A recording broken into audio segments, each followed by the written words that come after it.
कृष्ण ने कहा था, ऐसा होगा कलियुग सतयुग में शिव, त्रेता में राम, द्वापर में श्री कृष्ण और कलिकाल में भगवान बुद्ध हिंदू धर्म के केंद्र में हैं।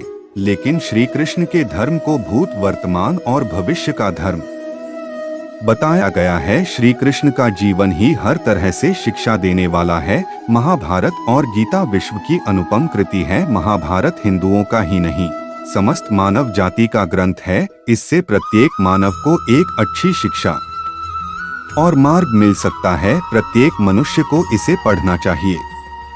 महाभारत में जीवन से जुड़ा ऐसा कोई सा भी विषय नहीं है जिसका वर्णन न किया गया हो और जिसमें जीवन का कोई समाधान न होगा। महाभारत में देश, धर्म, न्याय, राजनीति, समाज, योग, युद्ध, परिवार, ज्ञान, विज्ञान, अध्यात्म, तकनीकी आदि समस्त विषयों का वर्णन मिलेगा। वर्तमान युग में महाभारत के एक प्रसंग से आज का मानव कुछ सीख ले सकता है।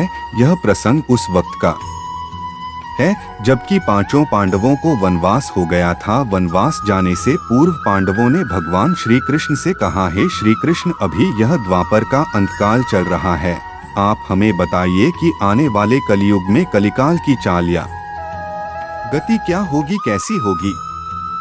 श्री कृष्ण कहते हैं, तुम पांचों भाई वन में जाओ और जो कुछ भी दिखे वह आकर मुझे बताओ, मैं तुम्हें उसका प्रभाव बताऊंगा। पांचों भाई वन में चले गए। वन में उन्होंने जो देखा उसको देखकर वे आश्चर्यचकित रह गए। आखिर उन्होंने वन में क्या देखा और श्री कृष्ण ने क्या जवाब दिया, जानिए अगले पन्नों पर। एक रोचक प्रसंग। अगले पन्ने पर पांडवों ने वन में क्या देखा, युधिष्ठिर ने क्या देखा। पांचों भाई जब वन में रहने लगे तो एक बार चारों भाई अलग अलग दिशाओं में वन भ्रमण को निकले। युधिष्ठिर भ्रमण पर थे तो उन्होंने एक जगह पर देखा कि किसी हाथी की दो सूंड है। यह देखकर युधिष्ठिर के आश्चर्य का ठिकाना नहीं रहा। अर्जुन ने क्या देखा, अर्जुन दूसरी दिशा में भ्रमण पर थे। कुछ दूर जंगल में जाने पर उन्होंने जो देखा उसे देखकर वे आश्चर्य में पड़ गए। उन्होंने देखा कि कोई पक्षी है, उसके पंखों पर वेद की ऋचाएं लिखी हुई हैं, पर वह पक्षी मुर्दे का मांस खा रहा है। भीम ने क्या देखा, दोनों भाइयों की तरह भीम भी भ्रमण पर थे। भीम ने जो देखा वह भी आश्चर्यजनक था। उन्होंने देखा कि गाय ने बछड़े को जन्म दिया है।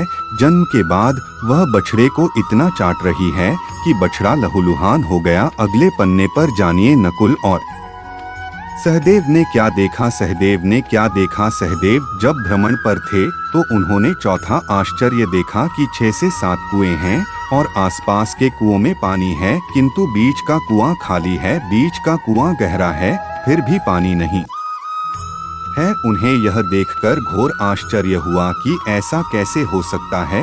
नकुल ने क्या देखा, नकुल भी भ्रमण पर थे और उन्होंने भी एक आश्चर्यजनक घटना देखी। नकुल ने देखा कि एक पहाड़ के ऊपर से एक बड़ी सी शिला लुढ़कती हुई आती है और कितने ही वृक्षों से टकराकर उनको नीचे गिराते हुए आगे बढ़ जाती है। विशालकाय वृक्षों भी उसे रोक न सके। इसके अलावा वह शिला कितनी ही अन्य शिलाओं के साथ टकराई पर फिर भी वह रुकी नहीं। अंत में एक अत्यंत छोटे पौधे का स्पर्श होते ही वह स्थिर हो गई। अगले पन्ने पर जानिए तब श्री कृष्ण ने क्या कहा। पांचों भाइयों ने अपने देखे गए दृश्य की चर्चा की और शाम को श्री कृष्ण को अपने अनुभव सुनाए।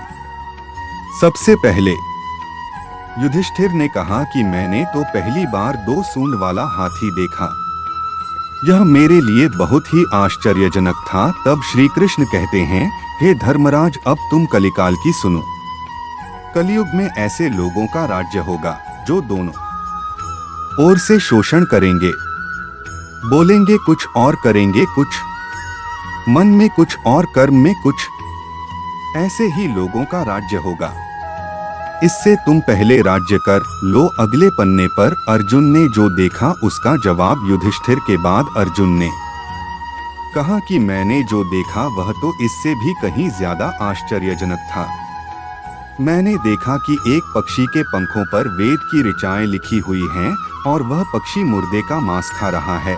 तब श्री कृष्ण कहते हैं, इसी प्रकार कलयुग में ऐसे लोग रहेंगे जो बड़े ज्ञानी और ध्यानी कहलाएंगे।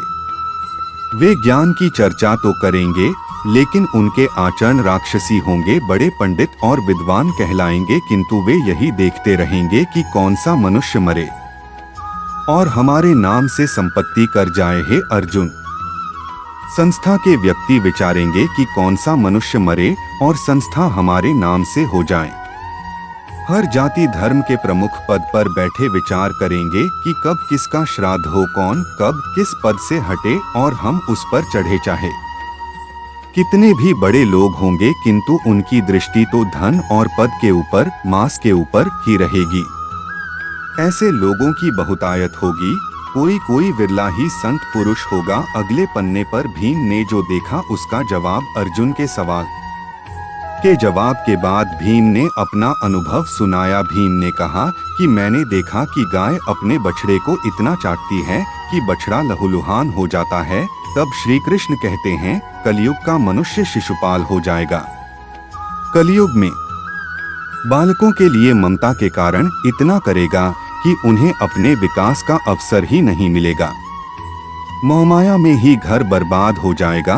किसी का बेटा घर छोड़कर साधु बनेगा तो हजारों व्यक्ति दर्शन करेंगे, किंतु यदि अपना बेटा साधु बनता होगा तो रोएंगे कि मेरे बेटे का क्या होगा।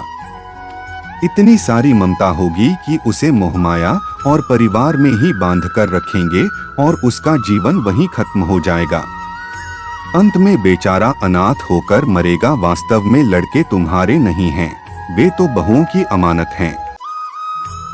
लड़कियां जमाइयों की अमानत हैं और तुम्हारा यह शरीर मृत्यु की अमानत है। तुम्हारी आत्मा परमात्मा की अमानत है। तुम अपने शाश्वत संबंध को जान लो। बस अगले पन्ने पर सहदेव ने जो देखा उसका जवाब भीम के बाद सहदेव ने पूछा, हे श्री कृष्ण, मैंने जो देखा उसका क्या मतलब है? मैंने यह देखा कि 5 से 7 भरे कुओं के बीच का कुआं एकदम खाली है, जबकि ऐसा कैसे संभव हो सकता है?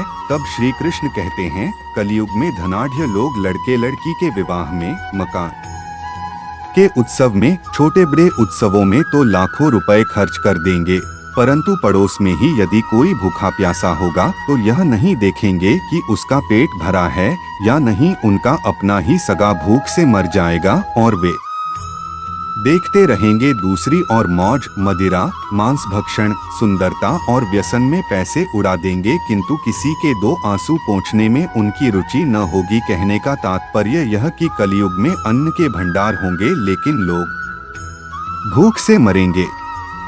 सामने महलों बंगलों में ऐशो आराम चल रहे होंगे, लेकिन पास की झोपड़ी में आदमी भूख से मर जाएगा। एक ही जगह पर असमानता अपने चरम पर होगी। अगले पन्ने पर अंत में नकुल ने जो देखा उसका जवाब सहदेव के बाद नकुल ने श्री कृष्ण को बताया कि मैंने भी एक आश्चर्य देखा। वह यह कि एक बड़ी सी चट्टान पहाड़ पर से लुढ़की। वृक्षों के तने और चट्टानें उसे रोक न पाए, किंतु एक छोटे से पौधे से टकराते ही वह चट्टान रुक गई। तब श्री कृष्ण ने कहा, कलयुग में मानव का मन नीचे गिरेगा, उसका जीवन पतित होगा।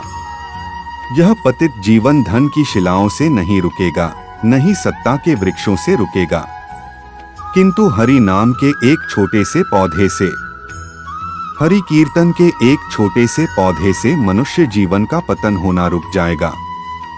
श्रीमन नारायण नारायण हरि हरि।